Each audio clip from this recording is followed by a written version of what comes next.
Let me introduce you to Portkey, which is my new favorite tool for getting data about what my users are doing with AI in the no-code apps that I'm building with Bubble. And I was actually introduced to Portkey because I've been a big fan of Helicone. I've been recommending Helicone to people for the last few months. But I was looking for a slightly more robust prompt templating platform. So as is the case nowadays, sort of, at least in my individual instance, the Helicone SEO has backfired because they provide this really helpful table. And now I signed up for most of these services, and my requirements were basically that it would work on proxy. I basically wanted to send my AI API calls, whether that's to OpenAI or Anthropic. I wanted to send them through the service, and it would just log all the data in one go. The added advantage of proxy is that you can get them to add in other things on top of your API calls, such as retries or fallbacks.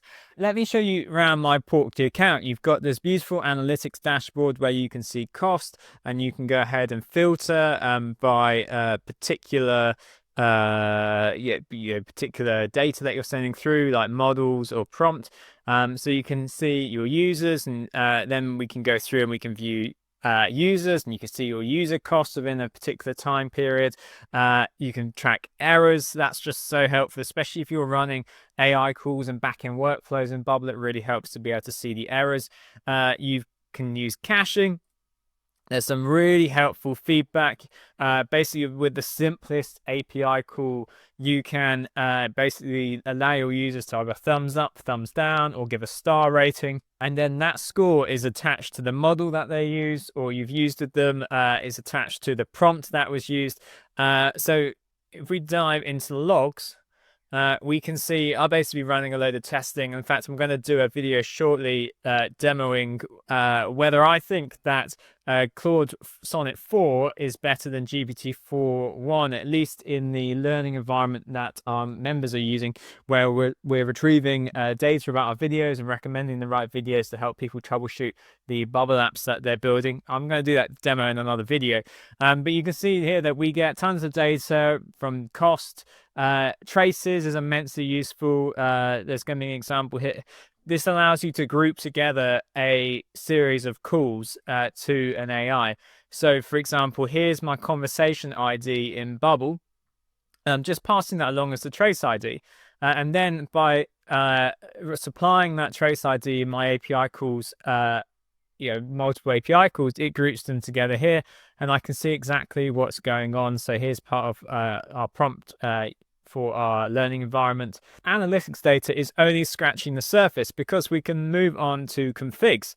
And so this is basically a expression. It's not too hard to write. It's all very well documented, that you can then apply with just a header key and parameter to your API calls in the Bubble API connector. So we can simply write out once we want 3 retries and we want the simple cache. There is a semantic cache, but that's part of a much higher paid plan. They've also got guardrails. So this is a little bit similar to what is super simple to enable in Helicone.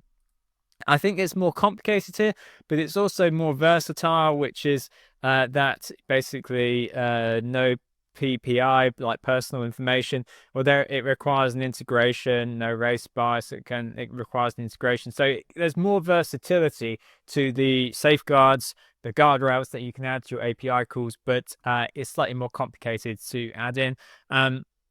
Now this is where it gets really exciting, because you can create, in fact, I'll just create a new one.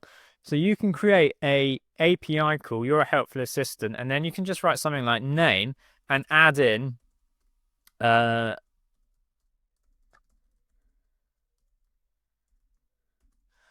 then add in merge fields, and then if I save the prompt, you then get a super simple version of your API call, which is now all managed through Portkey, where you just insert in the variables. So you would set this up in Bubble, and you'd have name equal equals Matt, title equals no code coach, Bubble educator. And it means that you can revise, and you can test, and you can version control, and you can deploy to live, and you can label different versions, all from within Portkey. And this is super helpful if you have a massive prompt and you've got so much user data going in there. I'm working on a project where I've probably got about 20 different variables going in, and it just gets messy. Even if you use arbitrary text and you kind of organize it very neatly and you run it in the backend workflow and Bubble, it's just gonna make so much sense and make it so much easier to test.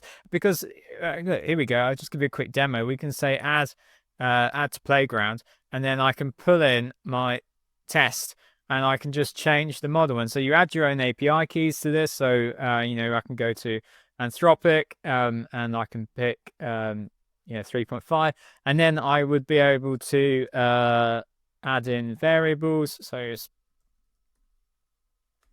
like that, no code coach, and then I can generate completion, and it's going to run both. And so I can see both speed and I can see how many tokens.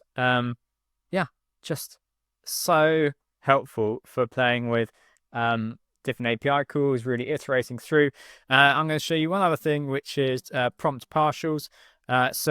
In our learning environment for our members, we have access to our chatbot both through our Slack community and through our Bubble app. This has not been updated yet. I'm literally working on it in my evenings at the moment.